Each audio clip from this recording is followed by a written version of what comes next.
Shout out sa lahat ng rider, sa lahat ng agency, or sa kumpanya. Sana hindi kayo ganito magdala ng tao. Pinapangakuan nyo ang tao. Heto naman kaming mga ordinaryo lang na naghahanap buhay para sa pamilya. Ginagawa namin ang lahat dahil sa mga salitang matatamis nyo. Kaya nga kami pumasok dyan sa inyo para masecure kami. Pero ano ang ginagawa nyo? Binibitawan nyo ng mga matatamis na salita ang mga empleyado para gumanda ang takbo ng kumpanya nyo or agency nyo. Ngayon, kami namang mga ordinaryo sumusunod lamang sa inyo kung ano yung ikakaganda sa sistema. Ganito, ganyan, sinusunod namin. Lalong-lalo na shout out sa mga agency. Sana hindi katulad ang lahat. Sana hindi parehas mag-isip ang lahat. Sana hindi parehas na yung mga salitang binitawan. Ngayon, kung hihingiin mo na sa takdang panahon, ano ang nangyayari? Kinakalimutan ang halaga ng isang rider.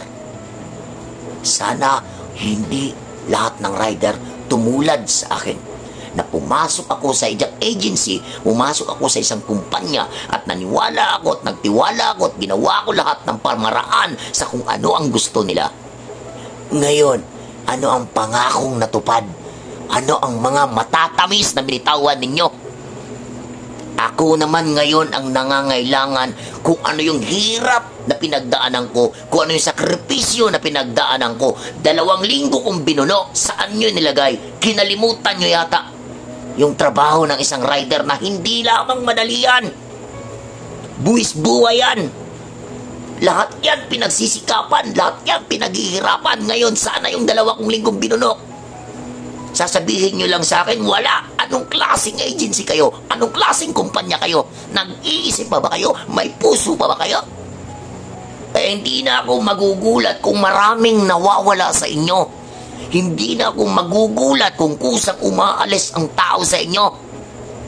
At hindi na rin ako magugulat kung balang araw magsasara kayo kasi wala kayong kwenta.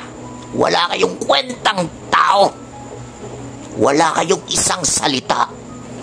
Kaya kung naririnig man ito sa kataas-taasan man, kung darating man ito sa kataas-taasan, sana maramdaman nyo, kaming empleyado nyo, kaming pumasok sa agency nyo, matuto kayong bumigay, matuto kayong magbigay ng halaga, matuto kayong ibigay sa kung ano ang pinaghirapan ng isang tao.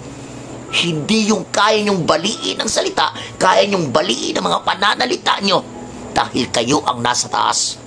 Always remember, may panahon at oras para sa lahat ang ginagawa natin sa kapwa. Kaya sa lahat ng Shopee rider, kung gusto nyong humingi ng advice, kung gusto nyong humingi sa kung ano, saan kayo papasok, message nyo ko kung bakit ganito nangyayari. PM nyo ako. Parehas tayo. Hindi madali ang pinagdaanan.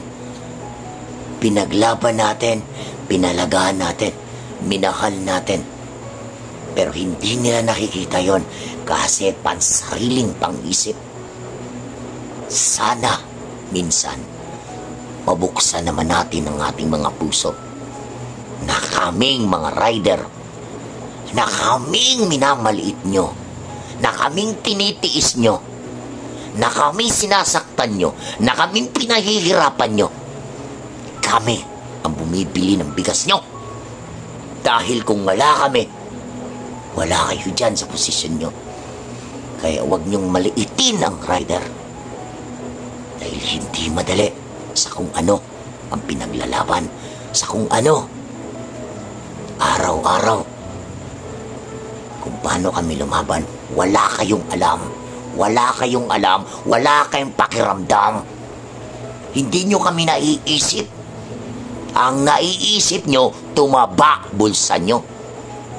Kaya sana, wag lang sana dumating ang araw at panahon na kayo naman ang sisingilin ng panahon dahil sa ginagawa nyo. Sobrang sakit sa amin mga rider. Pangako nyo sa inyo na lang. kwarta nyo sa inyo na lang, pangako nyo sa inyo na lang. Pero, pakakatandaan mo to. Ikaw, agency ka, pakatandaan mo, magsasara ka rin palang araw pagdating ng panahon.